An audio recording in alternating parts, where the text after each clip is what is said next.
The truck rattled over another pothole, sending a jolt through Yuki's aching bones. She pressed her lips tight to stop a moan from escaping. Around her, 24 women swayed with the motion, their bodies crammed together in the back of the American transport vehicle. Dust seeped through the canvas covering, coating their skin and clothes with a fine layer of grit that turned to mud where it mixed with sweat. Yuki fixed her gaze on her hands, folded neatly in her lap despite the violent bouncing. Her fingernails were broken, rimmed with dirt. Once, she had taken pride in their elegant shape. That was before the war, before the bombing, before surrender. "They will make examples of us," whispered Hana. The woman pressed against Yuki's right shoulder. Her voice was barely audible above the engine's growl. "My uncle was in the Navy. He told us what Americans do to prisoners." Yuki nodded, but said nothing. She had heard the stories, too. Everyone had. The American devils with their yellow hair and round eyes who tortured prisoners for sport, who took special pleasure in humiliating women. "I heard they hang men upside down," murmured another voice from across the truck bed. "For days, until their eyes burst. We must show them Japanese spirit," said an older woman named Fumiko. Though her face was gaunt, her back remained straight as a bamboo rod. "We will not cry out, no matter what they do." The truck hit another bump, harder this time. Several women gasped. Yuki bit her lip until she tasted blood. In her mind, images played like the newsreels they had watched in Tokyo. American soldiers with faces twisted in hate, bayoneting hospital patients, laughing as buildings burned. She had seen drawings of American guards standing over skeletal prisoners, refusing them water, making them bow until they collapsed. "Better to die than submit," Yuki's father had often said. As a schoolgirl, she had written essays about the honor of sacrifice, about how true Japanese would never surrender. Yet here she was, alive, captured. The shame of it burned worse than her thirst or hunger. Each breath felt like a betrayal of her country, her emperor, her ancestors. She should have found a way to die honorably. Instead, she had been discovered hiding in a root cellar when American troops took her village. "What will they do with us first, do you think?" asked a young woman, barely more than a girl, her voice quivering. No one answered. The truck hit another bump, and dust rained down from the canvas. Yuki closed her eyes. Behind her lids, she pictured her mother's face on the day she had bowed goodbye. "Remember who you are," her mother had said. "No matter what happens." The truck began to slow. Voices quieted. Bodies tensed. Yuki swallowed hard against her dry throat. Whatever was coming, she would face it with dignity. She would not beg. She would not show fear. She would be Japanese to her last breath. The truck halts. The women are ordered off. In silence, they shuffle toward the gates of the camp under the gaze of American guards, their hearts braced for the worst. The American guards lined them up inside the camp fence. Yuki's legs trembled beneath her dirty dress, but she forced herself to stand straight. Beside her, Hana's breathing came quick and shallow. The older woman, Fumiko, kept her chin high, her eyes fixed somewhere above the guards' heads. Yuki expected shouting, perhaps blows from rifle butts, or worse. Her stomach tightened as a tall American approached, carrying a wooden crate. His uniform was crisp, his face unreadable beneath the shadow of his cap. Behind him, other soldiers followed with similar boxes. The first guard stopped in front of Fumiko. Without a word, he reached into his crate and pulled out a small bundle wrapped in paper. He held it out to her. Fumiko did not move. Her eyes narrowed with suspicion. The guard said something in English, his voice surprisingly soft. When Fumiko still did not respond, he simply placed the bundle in her rigid hands and moved on. One by one, each woman received the same, a small parcel tied with string. When the guard reached Yuki, she saw his eyes were brown, not the demon blue she had expected. He looked tired, the skin beneath his eyes dark with fatigue. The bundle he offered felt light. Yuki took it with stiff fingers, careful not to touch his hand. The parcel was wrapped in brown paper, tied with twine. Nothing special. Nothing threatening. "What is it?" whispered the young girl next to Yuki, clutching her own package. A woman down the line had already opened hers. "Soap," she said, her voice tight with confusion. "And a towel." Murmurs rippled through the group. Yuki stared at the package in her hands, certain there must be some mistake. Soap? Towels? Where was the cruelty they had been warned about? With trembling fingers, she pulled on the twine. The paper fell away, revealing a bar of white soap and a neatly folded gray towel. The soap smelled clean and faintly sweet. Nothing like the harsh, yellow blocks they had used at home before supplies ran out. "It must be a trick," Hana whispered, clutching her unopened package.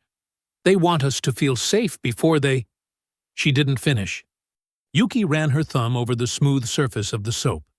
It felt cool against her skin.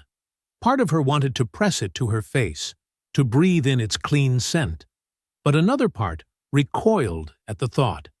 To accept such a gift from the enemy? Wasn't that the first step toward betrayal? "Some are refusing to take them," said Fumiko, nodding toward the end of the line where two women stood empty-handed, their packages lying in the dirt at their feet. An American officer spoke, and a Japanese-American soldier translated, "You will be shown to the washing area. You may clean yourselves and your clothes." The women exchanged uneasy glances. Washing? Not interrogation? Not labor? They were led across the compound to a long, low building. Inside, rows of sinks lined the walls, and curtained stalls stood at the far end. Clean water flowed from the taps, more water than Yuki had seen in one place for months.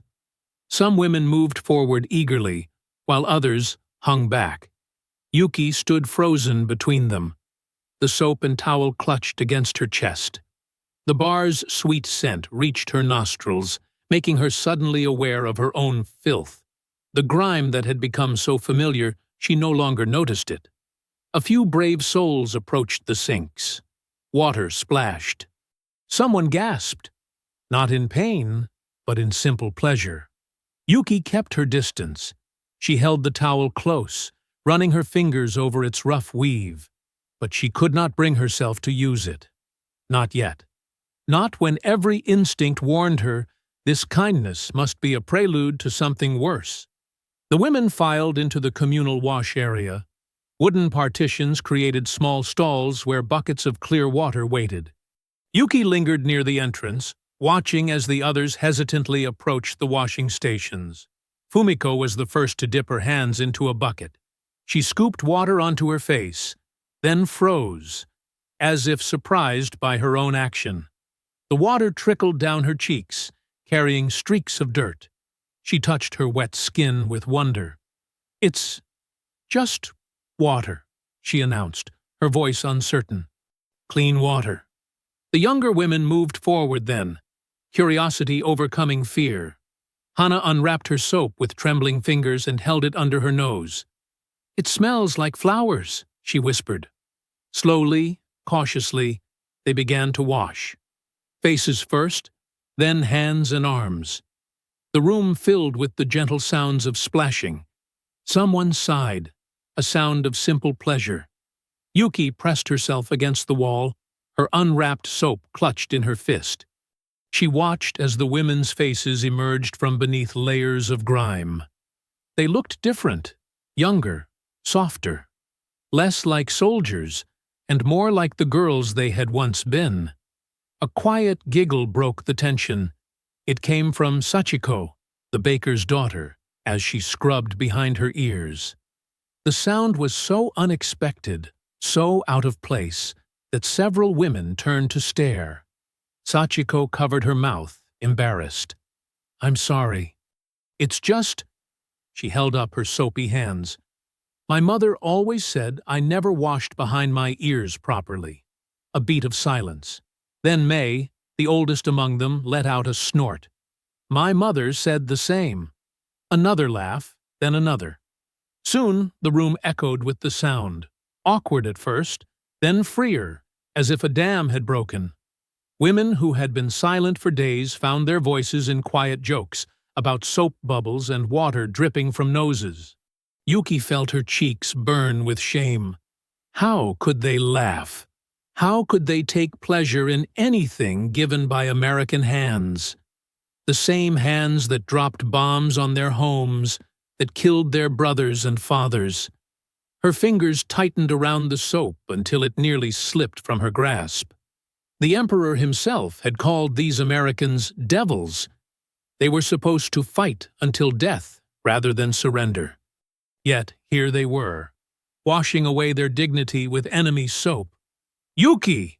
called Hana, her face half clean, half dirty. "The water feels wonderful. Come try." But Yuki couldn't move. Every laugh felt like betrayal. Every smile seemed to mock the suffering of their people. She backed away, bumping into the doorframe. "I'm not dirty," she said, though the lie was obvious to all. She retreated to a corner of the barracks they'd been assigned, sitting rigid on the edge of her thin mattress. The unused soap she placed beside her, its clean scent a constant reminder of her resistance. The towel remained folded, untouched. Hours later, the other women returned from the wash house. They moved differently now, lighter, less burdened. Their damp hair hung in neat strands. Their faces glowed with something almost like peace. When night fell, Yuki lay awake on her mat. The barracks had grown quiet, but she could still hear echoes of that strange laughter. Her skin itched beneath her dirty clothes. Her scalp burned. Her eyes stung from exhaustion. The towel lay beside her pillow, neatly folded, impossibly white in the darkness. She reached out, letting her fingers brush its rough texture. Her body yearned for the simple comfort of being clean. Just once, to wash away the dust of defeat, the stink of fear. But her mind rebelled. To use these things, to accept comfort from the enemy, wasn't that the first surrender? If she washed away her dirt, what else might be washed away with it? She turned her back on the towel, curling into herself, trapped between desire and duty. The camp whistle pierced the dawn like a needle through fabric. Yuki jerked awake, momentarily confused by the unfamiliar sound. Around her, the other women rose from their mats, their movements already falling into a pattern learned yesterday. "Line up outside," one woman translated from the guard's instructions. "Roll call." Yuki smoothed her wrinkled clothes, acutely aware of her unwashed state. The others looked fresher, their faces clean despite the weariness in their eyes. She felt like a stain among them. They filed outside, standing in straight lines as a guard counted them, checking names against a list. His voice wasn't harsh or mocking, just efficient, businesslike. He didn't look at them like animals or trophies. He simply counted, nodded, and gestured toward the mess hall. "Breakfast," he said in halting Japanese. "Go eat." The mess hall was a long building with simple wooden tables. Women from other barracks were already there, speaking in hushed tones. The smell hit Yuki first. Warm rice, some kind of soup. Her stomach tightened painfully, reminding her she hadn't eaten properly in days. May nudged her forward. "The line starts there." American servers, not guards, but other personnel, stood behind a counter, ladling food onto metal trays. Rice, miso soup, even small pieces of fish. Simple food, but more than Yuki had seen in months. In the last days before capture, they'd survived on weeds and whatever they could scavenge. When her turn came, Yuki hesitated. The American woman behind the counter gestured to her tray. "You want food, yes?" she asked in broken Japanese. Yuki nodded stiffly. The woman filled her tray, adding an extra piece of fish with a small smile. Yuki couldn't bring herself to return it. She sat at the end of a table, staring at her food. The others had already begun eating, some slowly, savoring each bite, others quickly, as if afraid it might be taken away. The room hummed with the quiet sounds of chopsticks against metal. Yuki lifted a spoonful of soup to her lips.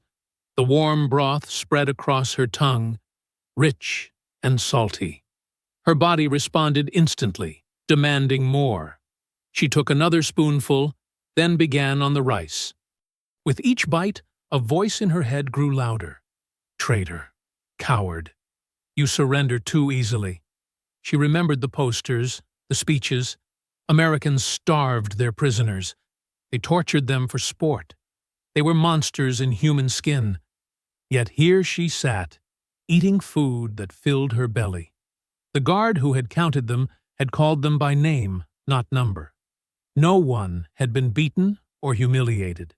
It's good, isn't it? Hana whispered beside her. I forgot what being full feels like. Yuki couldn't answer. Her mouth was full, and shame burned in her throat alongside the food. She should refuse to eat. She should reject this kindness that felt more dangerous than any cruelty. But she couldn't stop. Her body betrayed her principles with every swallow, every moment of relief as hunger receded. After breakfast, they were assigned tasks. Simple cleaning duties. Mending clothes. Yuki found herself sweeping the area between barracks, the rhythm of the broom against dirt almost soothing. As she walked back from the meal hall for the afternoon work period, her stomach was full for the first time in months, but the weight in her chest had grown heavier. Her hand found the soap in her pocket, fingers closing around it like a talisman. The smoothness of it against her skin felt like an accusation. She had been prepared for starvation, for pain. But this, being fed, being treated with basic dignity, was unraveling something inside her that she didn't know how to name. The soap pressed against her palm. Clean, useful, simple. Everything she had been told. Americans were not. The laundry area buzzed with activity under the afternoon sun. Long wooden tubs filled with soapy water lined the yard as women bent over them, scrubbing uniforms and linens. Guards stood at the perimeter, their eyes wandering over the scene with bored vigilance. Yuki worked the fabric between her knuckles, her hands red and raw from the soap and water.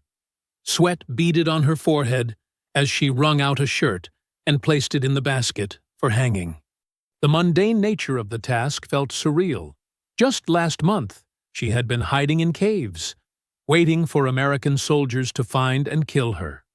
Now she was doing laundry under their watch. More linen's coming, called a voice from behind. Yuki turned too quickly. Her foot slipped on the wet ground, and she stumbled forward. The towel she had been keeping tucked in her waistband, her towel, the one given to her at arrival, fell into the dirt. Brown mud splattered across its clean surface. She froze, staring at it.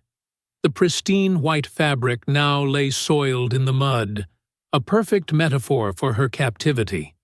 She waited for the laughter, the mocking calls, the proof that the civility had been a thin disguise for the cruelty she knew must exist. Instead, a shadow fell across the ground. An American guard stood beside her, young, maybe 20, with dark circles under his eyes and a face that looked older than his years. Without a word, he bent down, picked up the towel, and held it out to her. Yuki didn't move. She stared at his face, searching for the sneer, the gleam of mockery, the animal-like qualities she had been taught to expect. There was nothing. Just a tired young man, his expression neutral, waiting for her to take back her fallen possession. Their eyes met briefly. His were brown, ordinary, human. There was no hatred there, no superiority, just a flat weariness that mirrored her own. She took the towel with trembling fingers. The guard nodded once, then moved on, continuing his patrol around the laundry yard. Yuki clutched the muddy towel to her chest, a strange hollowness opening inside her. The monsters from the propaganda posters had glowing eyes and fanged teeth. They ripped children from mothers' arms and laughed while villages burned. They were not supposed to have eyes that looked tired, faces that showed nothing but the dull routine of duty. "Yuki!" May appeared beside her. "Are you all right? You look pale." "I'm fine," she whispered, though she wasn't. The towel in her hands felt suddenly heavy, as if it carried more weight than mere fabric should. She returned to her washing, moving mechanically through the motions. But her mind was elsewhere, caught in the simple moment of a guard returning a towel. A moment that should have meant nothing, but somehow meant everything. That night, while the other women slept around her, Yuki sat on her mat in the dim barracks. She had washed the towel clean again, removing every trace of mud. Now she held it in her lap, running her fingers over its rough texture. It was just a towel. Plain, functional, slightly frayed at the edges. Yet she stared at it as if it contained some secret message she couldn't decipher. In her mind, the guard's ordinary face kept appearing. Not a devil. Not a hero. Just a man. Doing a job, existing in the same space as her, without the hatred she had been told was inevitable. She felt something inside her shift, like the first crack in a frozen lake. The certainty that had sustained her, the clear division between the righteous Japanese and the barbaric Americans, began to splinter. If her enemy could show simple decency, what else might be untrue? Steam rose from the water barrels like morning fog over a rice field. The washing area hummed with the quiet sounds of splashing and soft conversation as women moved about, some already scrubbing themselves with the American soap.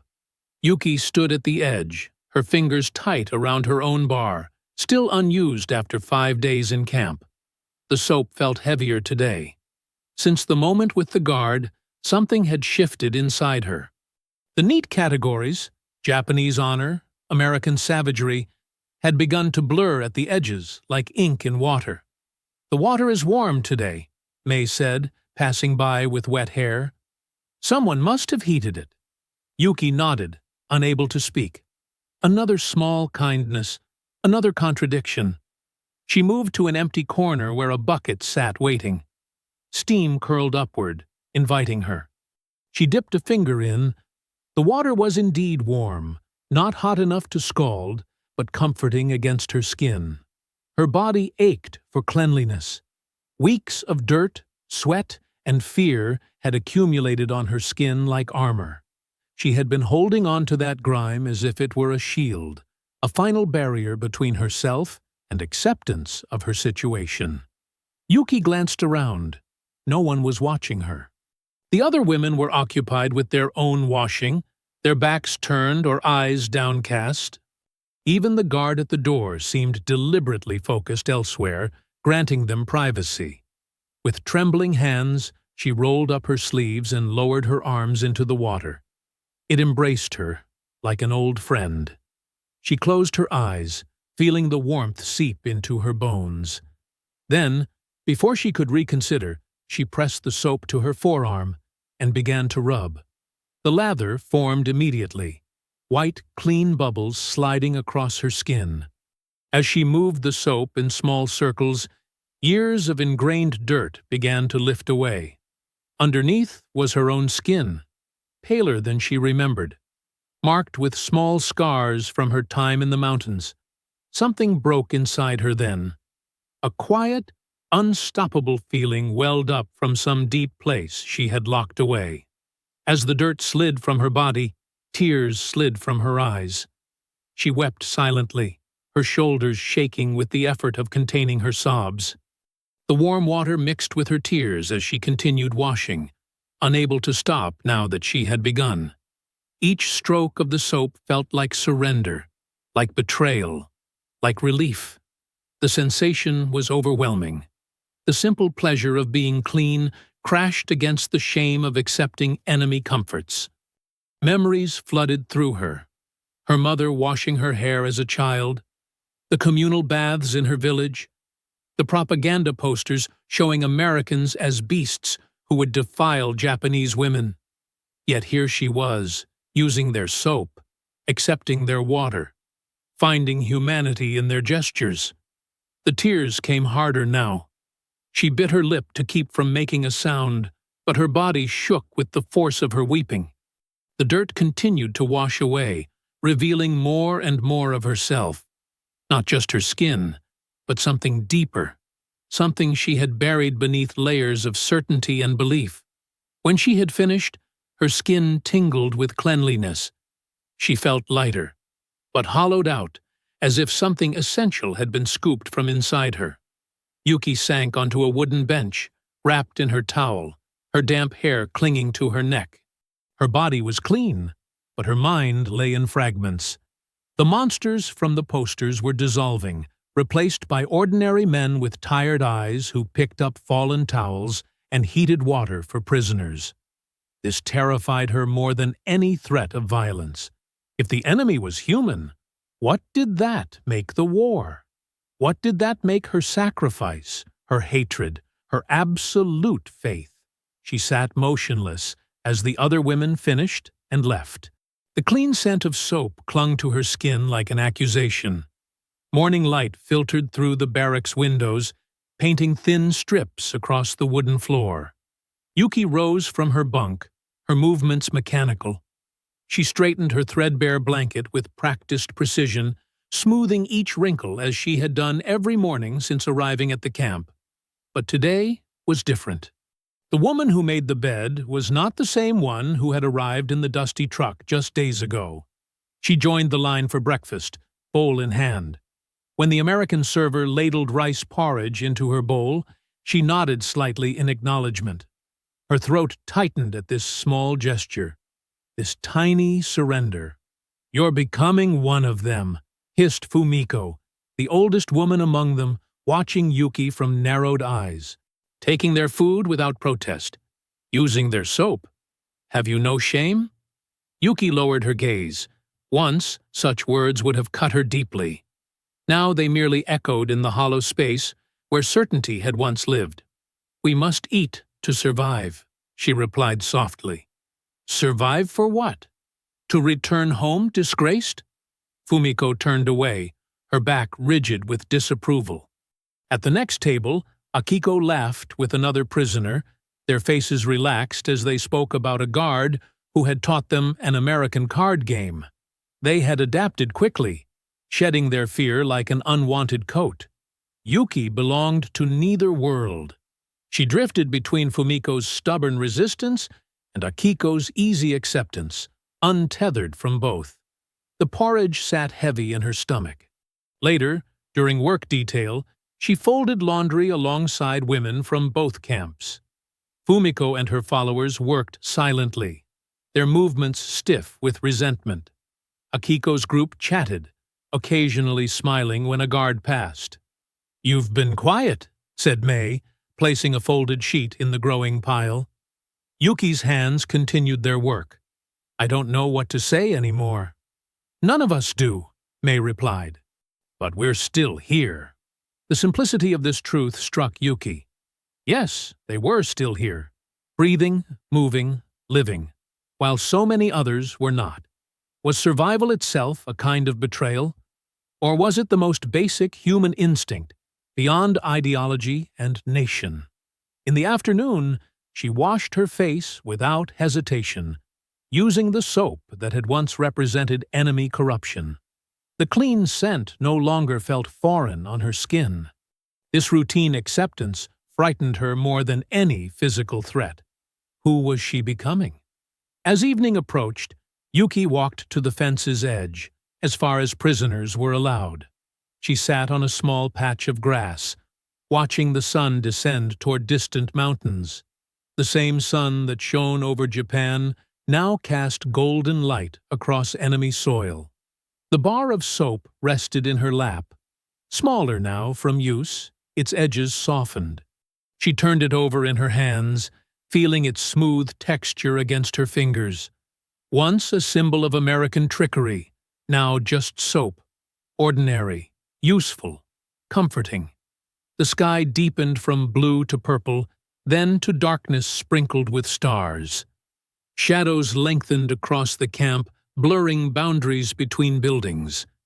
In this half-light, Yuki felt suspended between worlds, the dutiful daughter of Japan who had arrived prepared to die rather than accept enemy kindness, and this new person who found humanity in unexpected places. Neither identity felt fully hers anymore. She existed in the space between, like the twilight around her. Not day, not night, but something unresolved and unnamed. Evening descended over the camp. Dinner had ended, and prisoners filed back toward the barracks for the night count. Yuki lingered, walking slowly, her thoughts far away. The day's work had left her arms sore, but the physical discomfort was easier to bear than the confusion in her mind. Guards changed shifts at the watchtower. She noticed the transition without really seeing it, until something caught her eye. A young American soldier, barely more than a boy, stood in the shadows near the fence. He fumbled with a cigarette, trying to light it. His lighter sparked once, twice, then died. He tried again. Yuki stopped walking. The guard's hands shook visibly, even from this distance.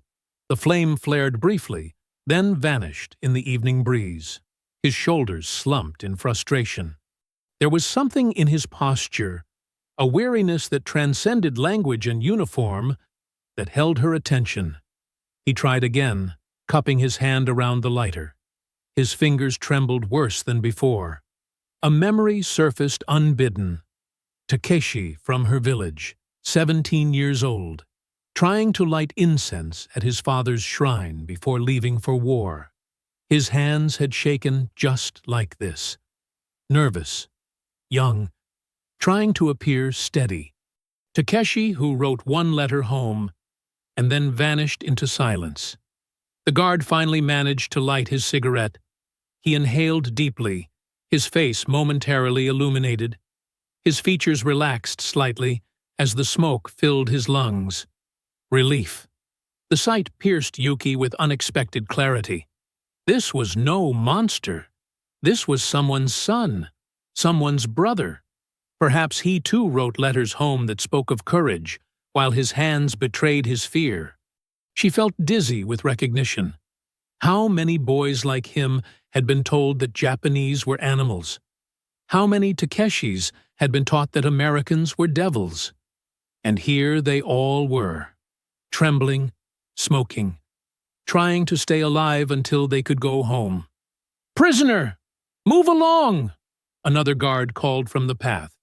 Yuki bowed her head and continued walking, but the image stayed with her. Those shaking hands, so human, so familiar. The tremor that revealed what propaganda tried to hide. In the barracks, women prepared for sleep, whispering among themselves. Fumiko's group huddled together, reinforcing their shared hatred in hushed tones. Akiko laughed softly at something another woman said. The usual divisions. Yuki lay on her bunk, staring at the wooden slats above her. The guard's hands appeared each time she closed her eyes. She had been taught to see Americans as something inhuman, cruel beasts waiting to torture and humiliate. Yet, what had frightened her most was finding the opposite, seeing herself reflected in the enemy.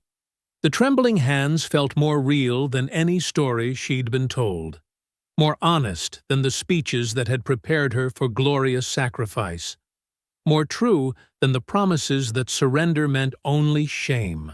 Her past self, the woman who arrived braced for monstrous treatment, now seemed like a stranger. That woman could never have felt this ache of recognition for an enemy soldier. That woman's world was simpler, clearer, unburdened by the weight of shared humanity. She turned toward the wall, the folded towel tucked beneath her pillow. Sleep would not come easily tonight.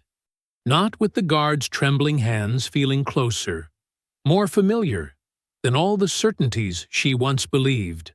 Night had settled over the camp. The barracks creaked in the gentle wind, and soft breathing filled the darkness. Some women snored lightly, others whispered prayers. Yuki lay on her thin mattress, eyes wide open, staring at the ceiling.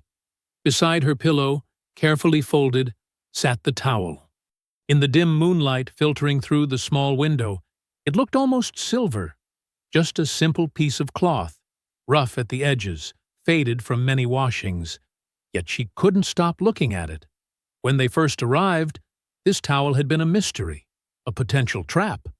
Now it was something else entirely. Her fingers reached out, touching its worn surface. The fabric felt cool against her skin. What did it mean that something so ordinary could shatter everything she believed?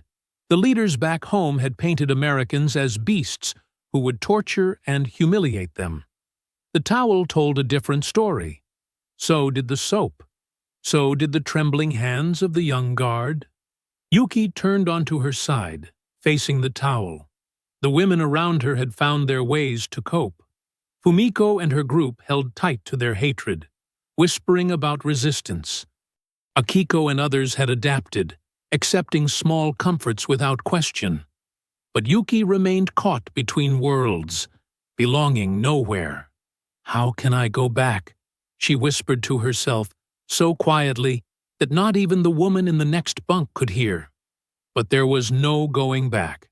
The certainty that once guided her every thought had dissolved like salt in water. She remembered sitting in the village hall as a child, listening to stories about Japanese spirit and sacrifice. Everything had seemed so clear then. Who to trust, who to fear, how to live with honor. Now those teachings felt hollow, like temples with no gods inside them. A sudden ache filled her chest. She missed that certainty more than she missed home. At least with certainty, she knew who she was. Now, she was neither loyal nor traitorous, neither strong nor weak. Just confused, just human. The towel had become more than cloth. It was proof that the world wasn't what she'd been told. It was evidence that kindness could come from enemies, that monsters could have trembling hands, that soap could break a person more thoroughly than torture. Yuki closed her eyes, but knew sleep would be difficult tonight. Her mind kept returning to the guard lighting his cigarette, to the soap sliding over her skin that first time, to the moment the other guard had silently handed back her dropped towel. These simple moments had done what no interrogation could have. They had made her question everything. She reached out again, her fingers brushing the edge of the folded towel. It wasn't comfort she found in touching it, nor was it gratitude. It was a reminder that nothing would ever again be simple. Friend and enemy, right and wrong, honor and shame, these clean divisions had blurred beyond recognition. Tomorrow would bring another day of routine, of meals eaten with uncertain hearts, of work done with hands that no longer knew whose purpose they served. The war would end someday. But Yuki knew she would carry this towel's lesson forever. That truth was more complicated than any story told by leaders, that humanity existed on both sides of every line drawn by war. Her eyes grew heavy at last. As sleep approached, her hand rested lightly on the towel's edge. The future stretched before her, unclear and frightening. But the girl who had arrived at this camp, certain of everything, was gone forever. In her place lay a woman who would never again see the world in black and white.